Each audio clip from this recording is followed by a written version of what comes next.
Thank you, everybody. Welcome. So good afternoon.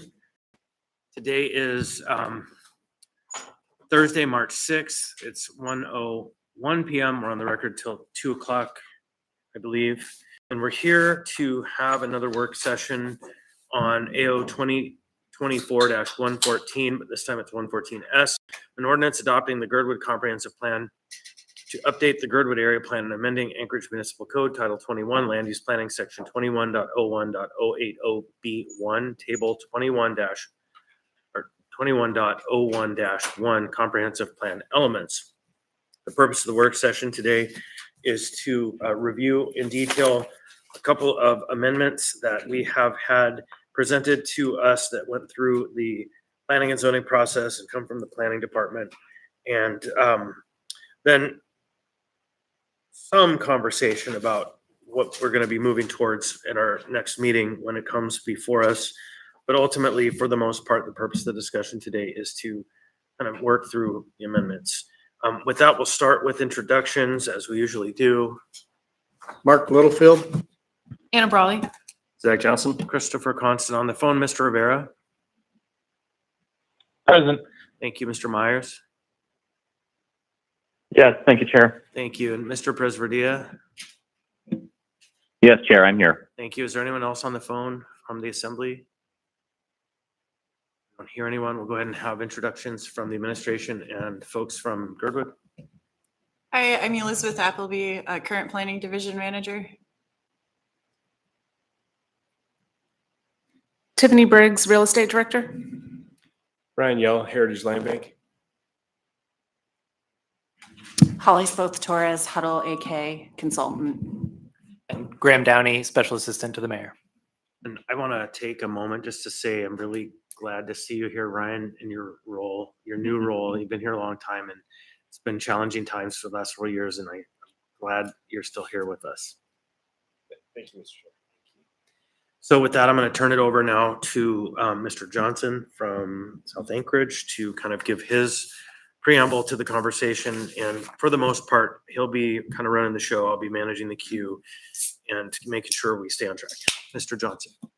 Yeah, okay, thank you. And I'll keep it quick. So I think really what we want to do here is provide an opportunity for members to have an opportunity to get your questions answered. I mean, most of this is information that's been out there since December, but I understand we haven't done a lot with it for a while. So this is a chance to kind of dig back into it so we can really understand what we're contemplating. I mean, just as a reminder for where things stand today, we have the S version of the comprehensive plan that has not been adopted, of course, but that is the version we're looking at. We did vote and approve Amendment 1 at our last meeting. We currently have Amendment 3 on the table, and that is there was a motion on the table to approve that. And then the only other outstanding amendment beyond that is Amendment 2. So I think I would encourage members to really look at this in terms of where to phrase your questions, understand what's going on overall, but really look at these two amendments that we still have to contemplate at our next meeting. So with that, I think to kind of frame the conversation, we have a brief presentation put together by Ms. Appleby from the planning department. And then, yeah, we'll start there. Thank you. All right, speak up if you can't hear me. I'm used to the mics in the assembly where you have to get real close, but I'm glad it didn't work out so well last time. So my presentation is pretty short. I'm just going to give the rationale on behalf of the planning department for how we made these two remaining recommendations for discussion. So first, I'll just point out that the plan has many really great goals for housing and land use. And we want to see Girdwood achieve these goals. We appreciate all of the time spent with assembly members, especially Assembly Member Salt and Johnson, Imagine Girdwood, and their contractor huddle, sort of departments. We were able to work through a lot of our initial recommendations to get to this S version. So then that left us, oh, it looks different on my screen in the printout, but anyway, this is just to show that this aim for the S version had 5 amendments, and then there are 2 left that we're discussing here. So the focus of this work session is this area that we've been calling the mitten just because it's kind of shaped like a mitten. So it's northeast of the airport in Girdwood. And then this area here. So we had originally recommended both the red and the green to be changed from open space to low intensity residential. And we've adjusted the recommendation to now be just a strip that's 500 feet in width. And that we got to that 500 feet because it's about the length of the cul-de-sacs that are nearby. I just took out a little measuring tool in GIS. So I was like, okay, you could maybe like get out that far in development if these parcels are not open space. So really all these recommendations are just based on the most suitable areas for development in Girdwood. So this is taken from the plan. So that's pointing out the mitten area is shown mostly in green. So it's good for development, but it's shown in the Girdwood comprehensive plan with a designation of open space. And then same with the area, the Virgin Creek area west of Timberline Drive. So this is just pointing out it's green in this suitability map that's already in the comprehensive plan. And the other arrows are just pointing out some other green areas where development is proposed. And so we felt that a change to that land use designation would better help Girdwood achieve the goals in their plan, and that it would be consistent with some of the other elements that are already in the plan. This map is showing where water and wastewater services are available. So yellow is showing both water and wastewater. Green is wastewater only, and then blue is just water. But the arrows are pointing out that these two remaining areas, they're adjacent to areas that are already served by water and wastewater. And it's pointing out that some of the left arrow is pointing to an area in the plan that's it's pointed out for a land use designation for development, and that area is actually only served by wastewater. So we wanted to encourage development where there's already these services available. It's not an entirely new thing that we're throwing out.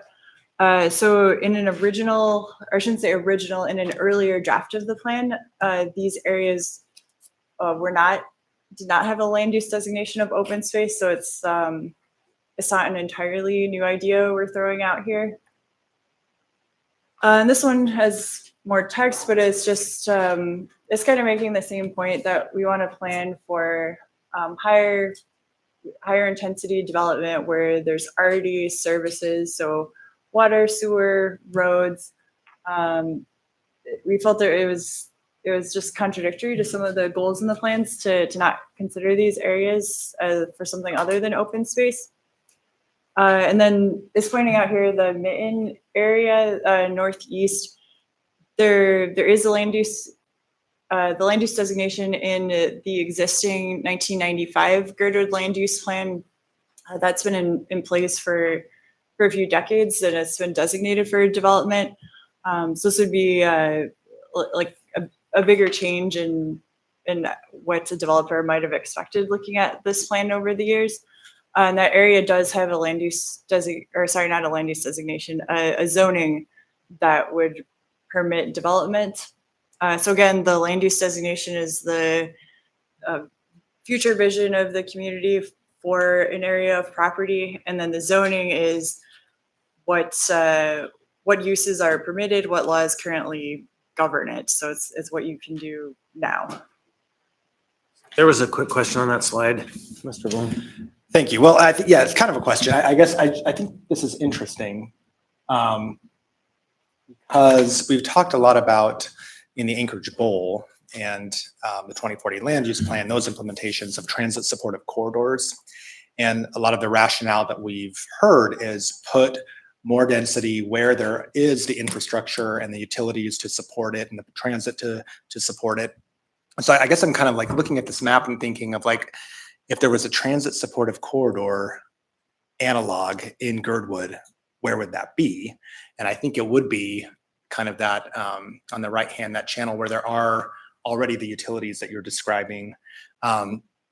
So I guess two questions, thinking about that, where utilities exist, and not doing this scattershot density model, dispersing out development into the sprawl pattern.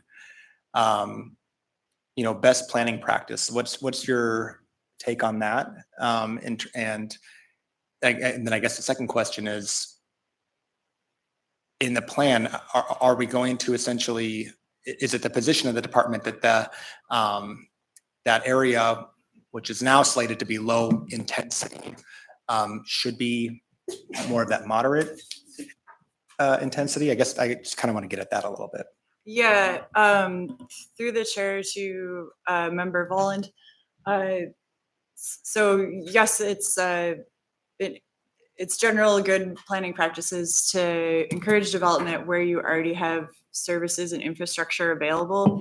It's just it's more expensive to extend those services out, and looking forward, then you have more area of a system to maintain.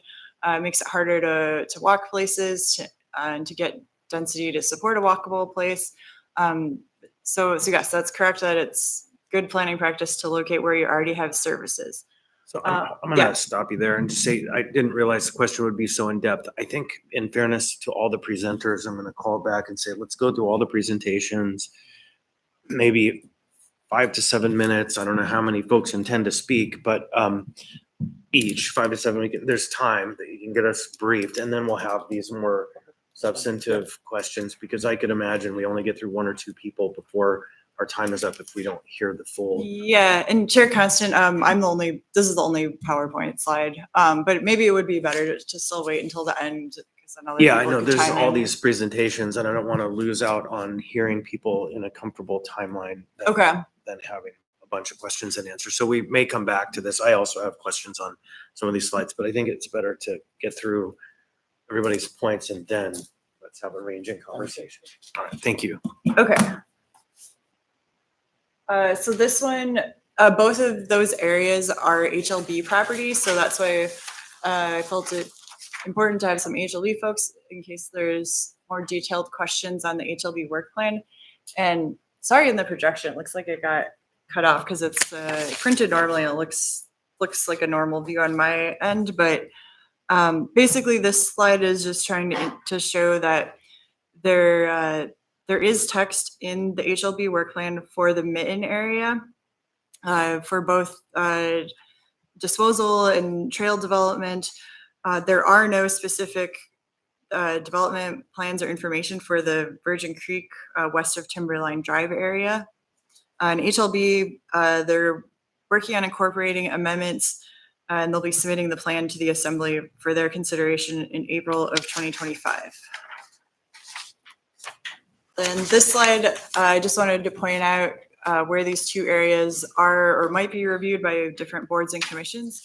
So the Mitten area has an approved area master plan that was approved by the Planning and Zoning Commission. And then there's also a phase 1 approval for their development master plan, but future phases of that development master plan would have to go back to the Planning and Zoning Commission for review, and the review would be through a public hearing. And then the Virgin Creek west of Timberline Drive area, there hasn't been any reviews for that area. It would have to be subdivided to create lots to develop, and that would have to go before the planning board. So these are just a summary of the points for how we came to these recommendations. So the Mitten area, the planning department doesn't feel that an open space designation meets the plan's goals. This area is near existing infrastructure. It's shown as generally suitable in the suitability map in the plan. This area has been zoned for commercial use for decades. It's noted for disposal in the HLB work plan. And then this just notes the approvals that it already has had from the Planning and Zoning Commission, and that future phases would still have to come back to the Planning and Zoning Commission.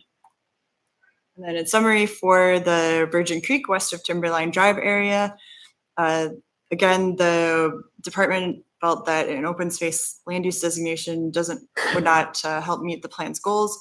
This area is near existing infrastructure and it is shown as generally suitable. This makes the point the width of 500 feet is about the length of a cul-de-sac. And then future subdivisions would have to go before the plating board, but there's no notes on this for anything in the HLB work plan or anything that has come before the Planning and Zoning Commission or current zoning, because there isn't any. The current zoning is for, let's see, I can't remember the exact wording, but it's for a golf course, basically. So it's still not slated to be open space, but we were trying to just point out how this was suitable for development and near services, and it doesn't look like Girdwood is interested in using this area for a golf course any longer. So that's it. That's all I have. Those are all the slides that we have, and we're members of the planning department, HLB. We've got mayor's office. We're all just here for questions.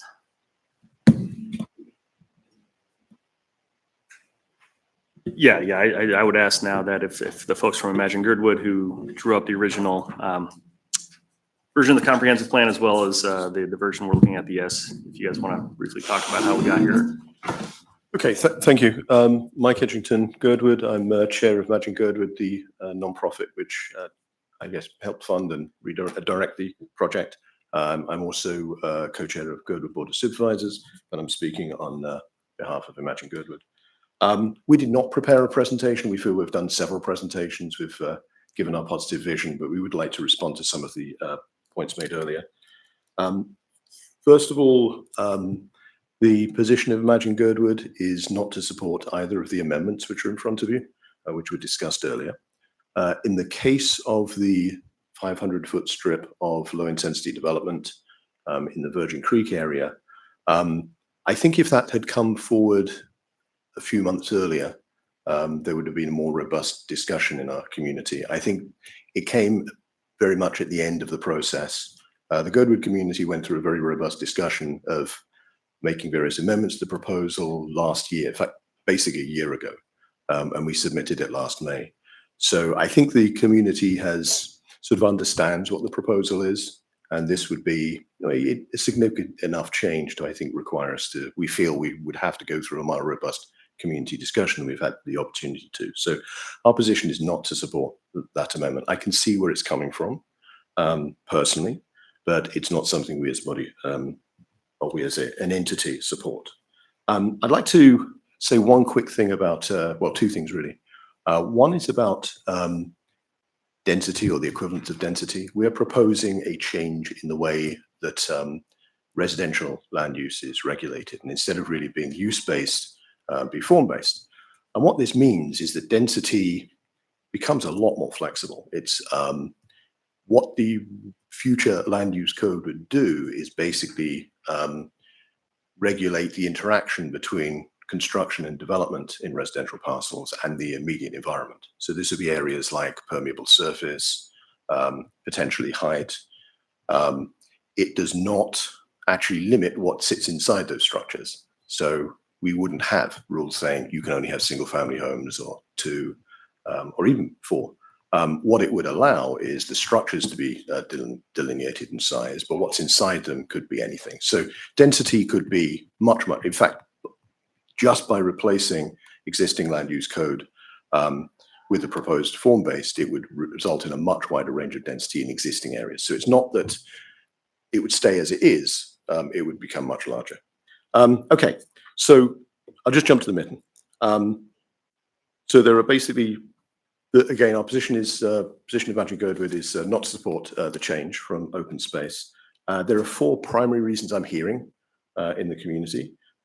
One is a resistance to development of that area at all. It's part of our trail system. People like it as it is. There are also several concerns around the proposed change of use or the proposed development there. And a lot of these are around the time of development. So while a area master plan was submitted last year just in front of the comprehensive plan, presumably so it could follow the 95 guidelines, The proposal for housing here is, I think, starting maybe 5 to 7 years. Housing may appear in 10 to 12 years. There is concern about what impact that would have on both our existing trail system and the changes and development we've wanted to make in that trail system if the land is sitting undeveloped in private homes, in private land, in private hands for a decade. It would definitely slow down and stop a lot of development. There is a concern that many things can change between now and 10 years hence. And I think as a Canadian company, I think Pomeroy probably are more aware of that than the rest of us. Things can change, investment opportunities can change. It may be that this never actually happens. I think if there was a clearer commitment to housing in there, it would perhaps change the balance of opinions. And the last thing is having again a large privately funded potential affordable housing project 10 years in hence is likely to have some chilling effects on any proposals which we could do more immediately. I think we have concerns that this someone else pays for it in the future may make it harder to leverage public money to do development in the shorter term. There are definitely many other parcels in Girdwood which are more suitable for pretty much immediate development of lower cost housing. My very last point is there was a comment made earlier about utilities and where utilities are around the valley. One utility that wasn't mentioned, while water and sewer were mentioned, roads were not mentioned. There are other places within the community that are right next to roads, have at least sewer, may not have water, but water is the least expensive of those three to develop. Road is pretty expensive, sewer is very expensive. So I think some of the areas that have been talked about by planning as having utilities have sewer and water, they do not have roads. So actually they're probably more expensive development than areas that just are missing water, but do have roads and sewer. So there's a balance here. That's my initial comment. Right. I have a couple of questions, Mr. Johnson. Are you okay with that? Okay, go ahead, Mr. Williams. Yeah, so I guess I kind of want to go back to that, same line that I was asking on before. So we talked about best planning practices. Do we have, because I know there's obviously the 2 amendments that we're considering, but are there other areas that the planning department feels like are suitable for development, have the utilities, would be easier to develop, that should be more of that medium intensity?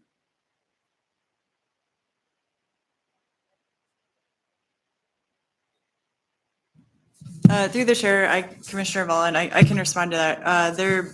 There was one amendment. Sorry again, it's not projecting clearly, but we were recommending. I'll just show on the slide where. So we were recommending some of the yellow low intensity development. We did also recommend that be upgraded to medium intensity. Yes. Yeah. But there didn't seem to be support for making that amendment, and we weren't requested to give more info on that today. And so then if I could follow up, and maybe it's for the Imagine Girdwood representative, so you talked about roads. I guess, what is the rationale from Imagine Girdwood's perspective for keeping that area low intensity? Because it just makes sense to me that you're looking at where things are more feasible to be developed and not perpetuating this sort of sprawl through Girdwood. That should be where we're putting more of the intensity. So however we're defining it, density, intensity, flexibility, what's the justification for keeping that area low intensity? That I just have not heard. Okay, so this is Holly responding. There's an existing neighborhood character there.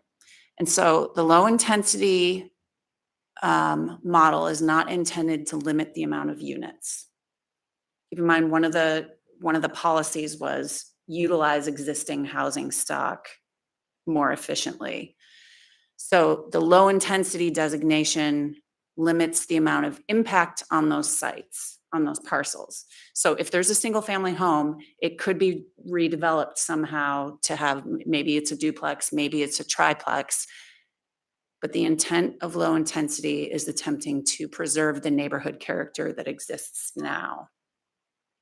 So increasing it to moderate intensity would increase the impacts to the site. So more driveways, more trees down, and that sort of thing. So that's why the community was not interested in a moderate intensity for that neighborhood. There's not a different, because in one of the amendments that we already adopted had to do with the vegetative buffer. There's not a different width. It's like the 2 spruce trees. It's the same in the low intensity and the moderate intensity, the same buffer.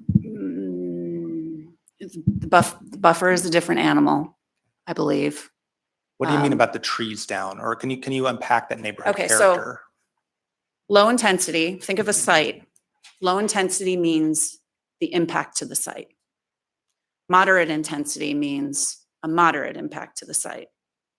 So if you have a low intensity, think of like you can have a building that would be a single family home or a duplex or a triplex or 4 units. But your ability to develop that site, you would have to do it within the constraints of a lesser impact to the site. Does somebody want to say it differently?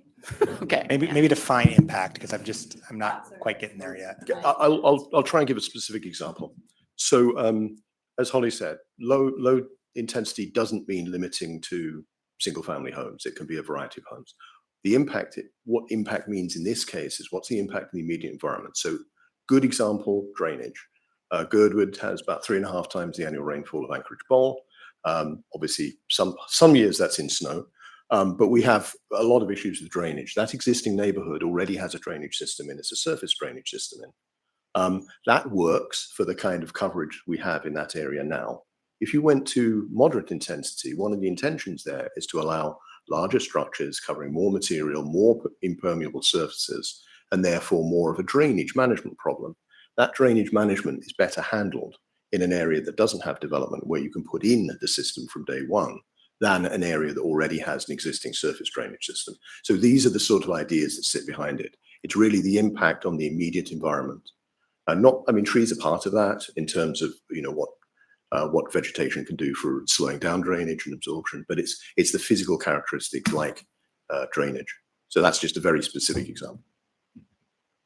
Okay, thanks. All right, got a number of questions now. Mr. Presverdia. Thank you, Chair. Well,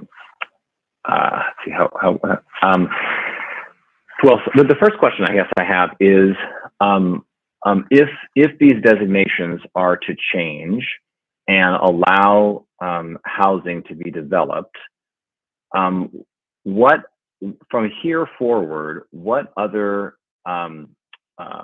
opportunities does the community have to determine what and how these pieces of land are used? So if you could just, maybe if someone there could just outline for someone in the community who's listening, is this the only opportunity they have to determine whether housing is built on there or not? Or is there other steps along the way from here until actually breaking ground that the community would have a say in what happens on this land? Ms. Appleby. Thank you, Chair. Member Presverdia, there would still be public hearings before the Planning and Zoning Commission on future phases in the Mitten area. I'll clarify too, just the difference between the land use designation and the zoning. So the land use designation is the future desire of the community.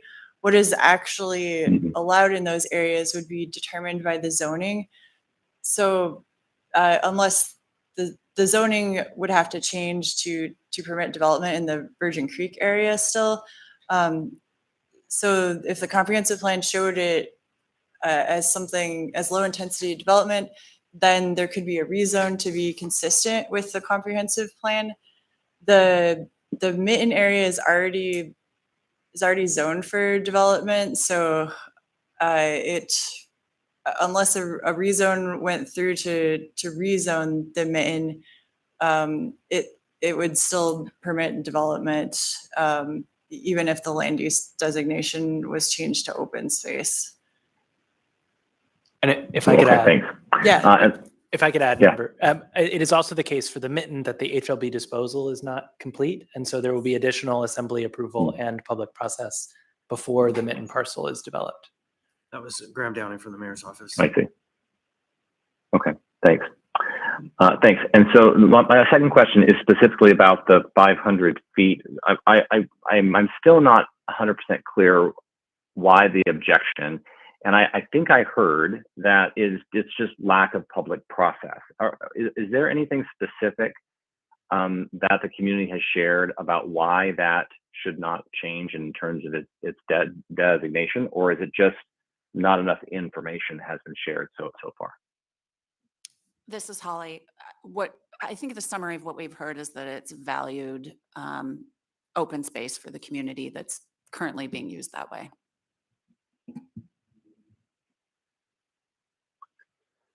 So is that what that's the sort of the official objection, is that it wants to remain as open space, or is there a specific objection about development on that land? As I'm trying to figure out. It's about the community values it as open space. Okay. And Okay. that All inherently right. I think means that's that all my questions. they don't want housing. All right. I got you. Okay. Thank you. Thanks. Next, Mr. Johnson. Yeah, thank you. And my questions are similar to Member Perez Verdia, but just to dig into it a little bit more quickly on Virgin Creek. I mean, talking about it's being utilized as open space. So could you say more specifically what is happening in that area right now, the purple line that we're contemplating in Amendment 3? What are people doing there today that they would not be able to do if that area was developed? I think it's uplands, so it's easy to walk. So there's trails through that area, I believe, like local use trails.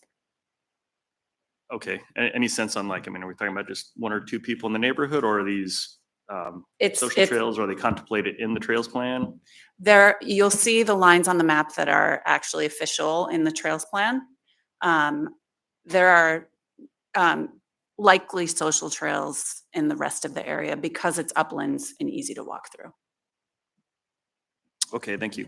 And then the other question, again, this is kind of tying into something Member Perez Rios talked about, but just around the mitten, since we have real estate and HLB here, if you could maybe expand a little bit on, I mean, after the step we take next Tuesday with the comprehensive plan, or Tuesday after, between where that conversation ends, and what ultimately goes into the comprehensive plan, and then getting to the point where there's actual disposal of that land for development, like could you just walk us through those steps, and also maybe briefly touch on in those steps sort of what the perhaps what levers we might have to pull, or conditions to attach, or opportunities for public engagement, right? I mean, this is a step, but what do the other ones look like? Sure. Tiffany Briggs through the chair to Member Johnson. So for the mitten specifically, there would need to be a plating action. So that is a time for public involvement there. Then any disposal would still need to go to HLBAC with a work session. So there's public comment there. And then we would be bringing that potential disposal to the assembly, again, with a public hearing and time for comments. If and when let's say we have approval for a disposal, any agreement that we would enter into, we could put restrictions or what they should be, what we are wanting them to do with the land. So if you're telling us that XYZ needs to be met, we could definitely put it in those disposal documents. It could also be put into the HLB work plan when we bring that to the assembly. If there is a specific amendment that any of the assembly members would like to bring forward, that is your right to do, and you can add that to the HLB work plan. So it's all also memorialized there. Okay, that's helpful. Thank you. All right, Ms. Brawley. Yeah, I guess I have a couple maybe bigger picture questions. I think mostly for Imagine Girdwood, but maybe also for the, through the public engagement process. So we're talking a lot about where new housing should go. I mean, that's really what seems like the crux of these amendments are. Should there be additional designations in the plan for more housing? I guess I'm wondering, how much was there discussion about when you want to see more housing? And so that's my first question. And I imagine one answer is as soon as possible, but I mean, but seriously, given that there's very few projects in the works right now, right? But we are trying to develop others or trying to encourage others. And then, so that's the first question, but to that, what I keep thinking about is, we're talking a lot about our comprehensive plans and amendments. I know the plan that's in place right now for Girdwood is about 30 years old. And I know there's been a lot of work to get to this point, and we want to get this passed. But I'm just thinking, let's say we make no additional changes to the plan as it's written right now. We don't adopt any of these amendments or the ones that are still in discussion. And then 5 or 10 years from now down the road, a development comes up in either of these areas. I guess what is related to the question, when do you want to see more housing? What is the community's expectation about how this plan will change in the future, or if it changes? Because what I imagine is either we have this debate now and make that determination in the plan, or this gets kicked down the road to 5 years from now, if and when that specific development from Pomeroy comes into play. And so I guess I just want to understand really what is the current community's expectations about housing, when it will get built, and what kind of changes could be happening in the future. I don't know if that was discussed at all.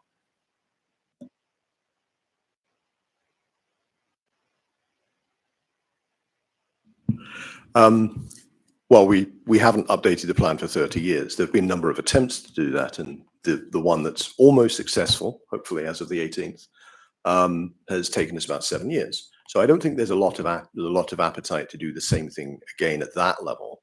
I think what we have done is we have a plan in front of us, which hopefully you'll approve, which is much easier to manage and much easier to update. And I think there is an expectation that in about the 5 years timescale, we'll at least do a sanity check on whether it's doing what we want, and with an expectation of more substantial changes in about 10 years, and then look at it in about sort of a decade or so update process. I think some of these, sorry, I would like to say something about new housing. I know I sound like a broken record sometimes. Girdwood has built a lot of new housing, and it hasn't helped us. So new housing in an area where it's all occupied is great. New housing in an area like Girdwood, where, given our last 3 years' experience, 86% of it is not occupied, is not that much of a benefit. If we need, according to this plan, about 300 or so additional residential units for residents, if that requires building nearly 3,000 houses just to get 300 out of it, then new housing is not the solution. Or at least if building one house is expensive, building 10 in order to get a new residential use is very, very expensive. So a lot of the policies and directions in this plan are about making both better use of what we have now and putting things in place so new housing isn't just empty housing. That's actually the biggest value here. And that really requires the plan to be adopted, and then a set of policies that follow the principles of the plan to be adopted. So I think a lot of these problems are going to work out through the next couple of years, and we will have a better view. But new housing without some changes is actually not a solution, won't be a solution to us. It's also not been a solution in any other sort of gateway recreational community across the West. The same problems have been faced unless there are policies adopted to make new housing actually occupied housing. Thanks. Yeah, and I appreciate that answer. And I know that's been a really, I guess, Mr. Downey also wants to respond. Sorry, go ahead. Well, I was just going to add, Member Brawley, to your point about, what if we come back and revise the mitten in 5 years when Pomeroy is ready to build? And I think they can correct me if I'm wrong about this, but I think if we designated it as open space today, then they would likely abandon those. They wouldn't be making progress over the next 5 years to build there. So I think what does give us a chance to come back and change that later is the HLB disposal process, to add conditions that are aligned with the community goals like trails and not having short-term rentals or dark housing, making sure there's attainable options. I think those are things, we have that HLB process, I think, to revisit this conversation. Thanks. Yeah, I appreciate that. And I'm glad you brought up the point about the dark homes, essentially, or kind of the way that Girdwood's housing market is different. It has different pressures than the bowl at large. But But I think also it's just worth keeping in mind, and I appreciate the response too, that these are guiding documents. And so it does matter what we decide now. I just want to make sure it's also clear on the record that plans are intended to be changed over time, whether it's, and we've done that many times, amended our 2040 plan to change the land use designation of a parcel. So just wanted to put that out there too. Thank you. Did you want to add something? Yes, Chair, I just wanted to add to that question that from the planning department's perspective, if we get an application, almost all of our applications say that we have to see if it's consistent with the comprehensive plan. So if we would get an application in an area of open space, we would have to say it's not consistent with the comprehensive plan and have to we would have to figure that out, or maybe they would have to also do an amendment to the comprehensive plan, so then their development would be consistent with the comprehensive plan. We don't see all types of development. Like we don't really often see like duplexes or single family homes, but for the types of approvals the planning department would review, I just wanted to point that out. Right, so I have myself in the queue. I have a few thoughts. This term neighborhood character comes up. And I look at this whole map and I think it's all generally pretty low density. I know if Girdwood might not feel that way. You might feel like there are areas of high density, but there's not. There's higher density, maybe lower, higher, but I don't think there's any high. And I see a couple of kind of, I don't want to call them contradictions, but forces working against each other in this conversation still.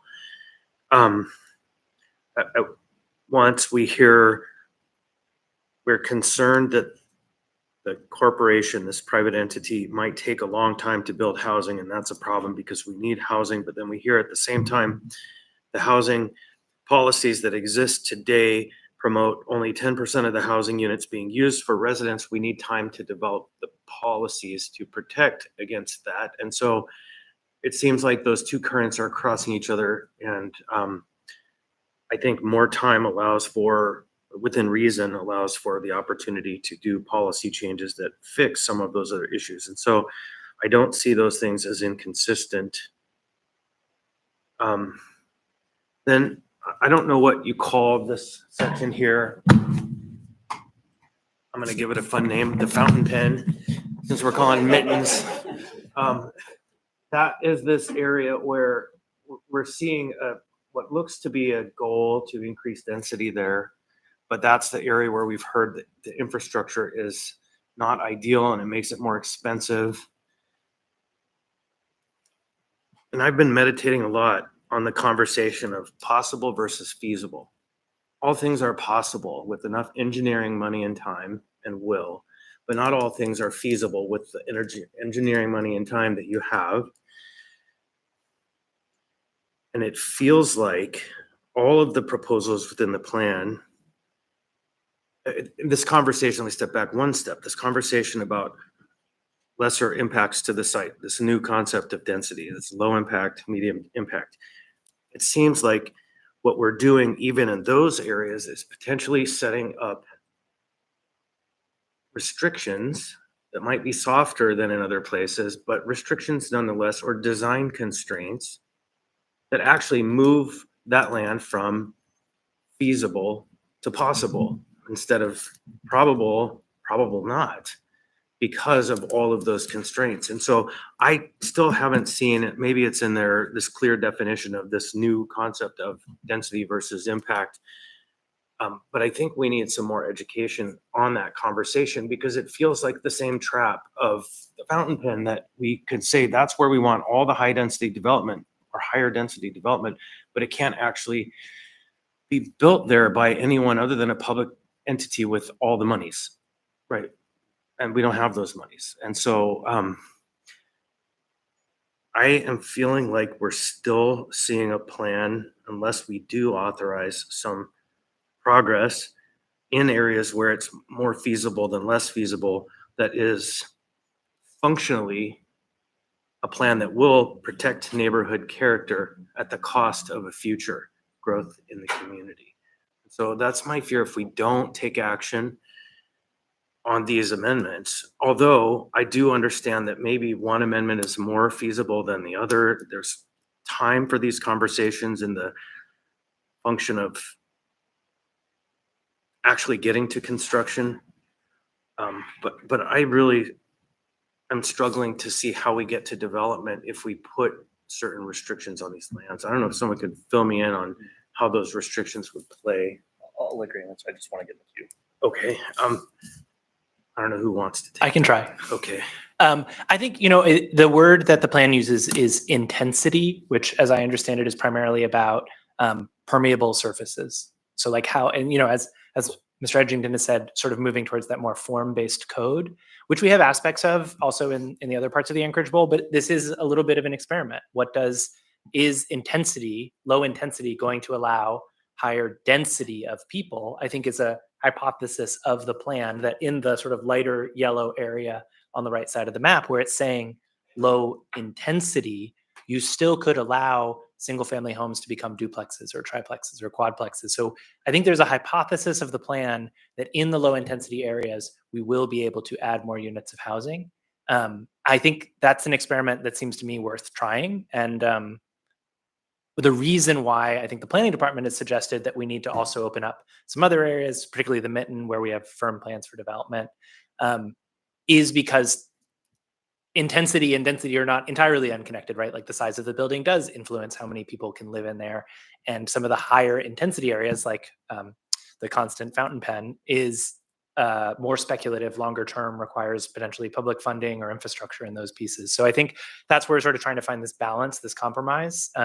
But the intensity piece is, we should be honest, an experiment in a slightly different way of doing land use planning. And we will need, to Member Brawley's point, to come back and reevaluate that and make sure it's working. so just in conclusion, I would say the term spiking the tree comes to mind when you put subtle restrictions that seem very milquetoast or very moderate, but in practical measure have a real constraining to the point of making a project generally impractical. And so I understand the concept of experimenting.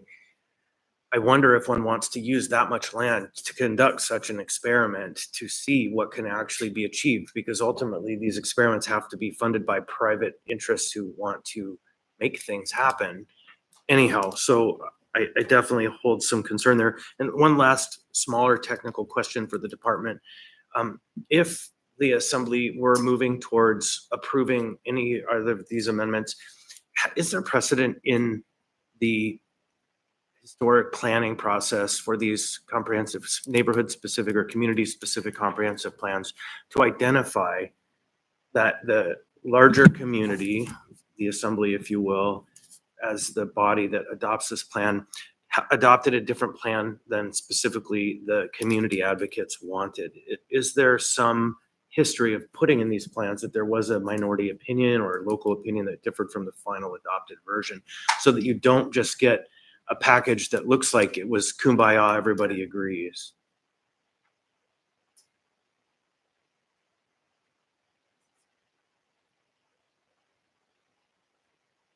And you could be creative with the language just by saying there is ongoing debate and differences of opinions on these items. But it might be better to be a little more on the nose. I don't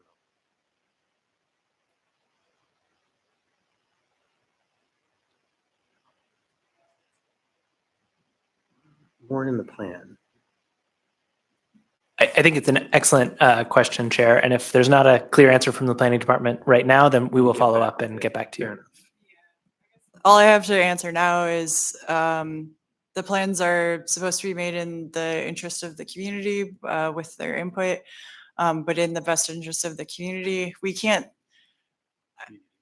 Yeah, Right. yeah, community wide. Like I That's can't. what- Yeah, and I I can't. recognize that. That's why I asked the yeah. question, right? So there is a Girdwood interest. Girdwood feels this is the Girdwood community plan.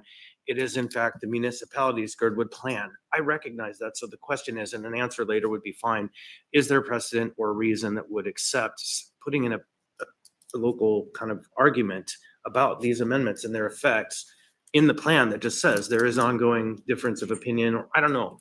That's a really tactical question. Can I weigh in just a little bit? I mean, I just, when I was at the city, when I do my job now, I read all these plans all the time. You have to go to the plans to do your job. And the plans that are adopted, I feel like page 1 typically ends up being the AO that adopts the plan. I mean, in your whereas statements, can you craft an AO? Fair enough. You could do that. Reasonable. Okay, thank you. I don't know. Maybe we'll discuss that if we get a little closer. Thank you, Mr. Johnson. Sorry about dominating too much time. No, you're right. It's two questions. And again, I'm going to kind of follow up on things you touched on. When we're kind of having the sort of the crux of this maybe debate about intensity versus density and where we're talking about sort of around Timberline, south of Alyeska Highway, that area. I mean, how much of that environment is already built out versus how much is still sort of greenfield?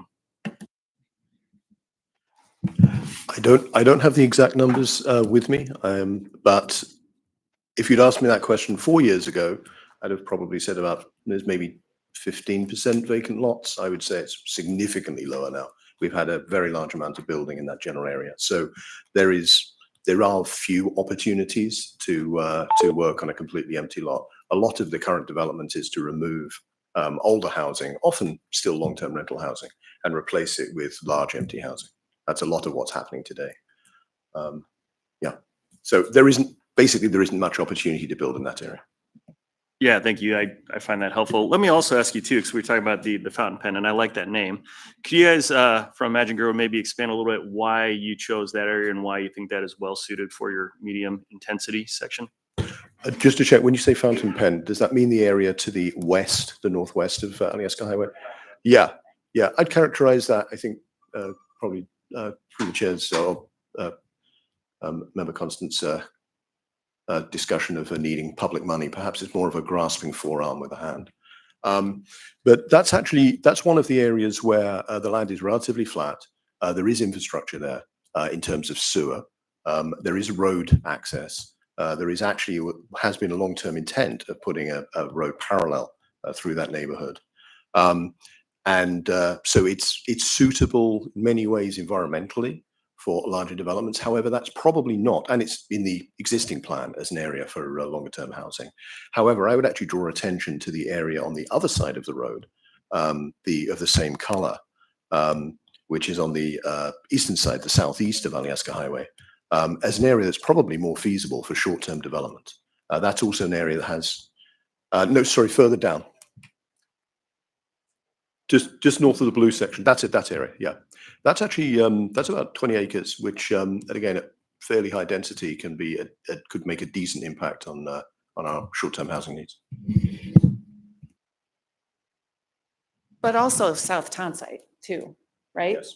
Yeah, also the first thing you pointed. Also, just to for later, if you need to look, the existing conditions, land suitability analysis and housing demand forecast, that appendix on page 41 has a map of the vacant parcels in that subdivision. So you can check that out later. But again, it was a couple years ago, so, it'll be less vacant parcels. Boy, that was a mouthful. That section you just referenced from your Less- brain. Less vacant. I mean, how? The title you used for it, that's impressive. That was a mouthful. And I got that out without reading. I wouldn't be able to say it without reading. Okay, so we have just a few more minutes left. Anyone from this side of the table wish to make closing comments? If I could, on behalf. Yeah, I think, this is something the mayor's really prioritized. She still represents Girdwood, right? And has for a long time represented Girdwood. So she understands the unique needs and desires of the community. And I think over the last couple of months, I've been really thankful to the sponsors, members Johnson and Solt, for having an ongoing conversation with myself and the planning department and Imagine Girdwood to try to find solutions to actually achieve the goals of the plan. And really thankful for that collaboration over the last couple of months. I think, we're now sort of at the end of that collaboration. My sense is, and I might get the numbers slightly wrong, but there were initially maybe something like 11 or 12 amendments suggested by the planning department. I think we were able to get to consensus on 9 of those, which feels really positive. These sort of are the last 2. I think there's a real desire, right, to sort of planning best practice means putting housing where there's infrastructure. It also means a robust public process that listens to what the community wants and balances that with the needs of the overall community. So I think we're sort of trying to find that balance here. Looking for solutions. I think we should make a decision about this today. We support the Mitten Amendment. in particular as something where there's firm plans for development, where there's an opportunity to build housing. But there's also opportunities to come back in that HLB process to put appropriate like restrictions or easements or other tools to protect the community's values there, like trails, which we know help make Girdwood really special.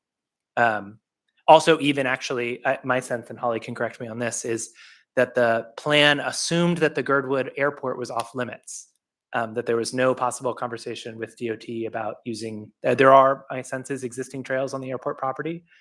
Just this week, we heard back from DOT that they are in fact willing to come to the table and think about existing trails, formalizing them to the degree they're safe. Obviously, there's lots of process left to do there, no firm promises, but it is nice to have the beginnings of a conversation. So we are looking for creative solutions that protect trails and build housing and keep Girdwood a special and welcoming place for folks to live. So, Mr. Downey, we had a question from Ms. Bowen. Sorry, actually two. So first of all, you mentioned consensus, but I just want to clarify. It seems like there's not necessarily consensus from Imagine Girdwood on these amendments. They are opposed, but department / maybe mayor / maybe sponsors are in consensus. Is that what I'm understanding? I think Who's in consensus? consensus was the 9 that were adopted. Yeah, I think that was the consensus. The previous. Got it. Okay. I'll move on then. My other question. So if this is the plan and this is kind of the guiding document, I totally appreciate that there is the potential, future opportunity via HLB disposal process, other public process to put in easements and trail protections in the mitten should the amendment pass. Can there be language in the amendment or in the plan that requests that or that envisions that? My sense is Member Johnson has included some of that language already. Our recommendation, and I believe Assembly Council could speak to this in greater length, is that we primarily put those requirements in the HLB disposal because that's just a better sort of legislative tool, legal tool. If you were to put those requirements now, there's actually nothing that requires you to put them in the disposal later.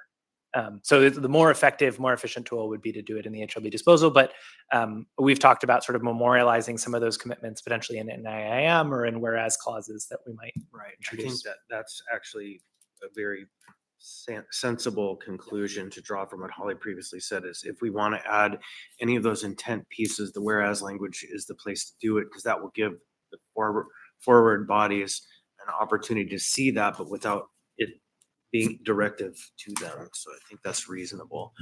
So anything last from you, Mr. Johnson, as kind of the neighborhood warrior on this? Boy, not much, but thank you, everyone. It has been a very robust conversation. I think when I kind of look towards this side of the room, the amount of time we spent together over the last few months kind of working on this, and yeah, we achieved consensus around many areas of this, and I think that's wonderful. There are few where no, I mean, if you're just being practically, it's not a consensus agreement, but I think it's been a collaborative conversation, and I think where we stand today is still different from where we've started, even if it didn't achieve everyone's goals or any one person's goals. And so I see value in that. And yeah, just I want to acknowledge the fact that everyone has shown a willingness to listen to each other to the extent possible, even when there was, perhaps not full alignment. So thank you for that. And I will just conclude by saying that 7 years, you mentioned the work that's gone into this update, and the Fairview Community Council, when I participated there, took about 7 years to get through their update to the comprehensive plan. And it's a lot of hard and slogging work and a lot of time and a lot of death by meeting and back to do more of it and over again. And it's worth it. And I had one community mock the Fairview community for taking 7 years when they were starting their plan, and laughed that they would get theirs done in a year and a half.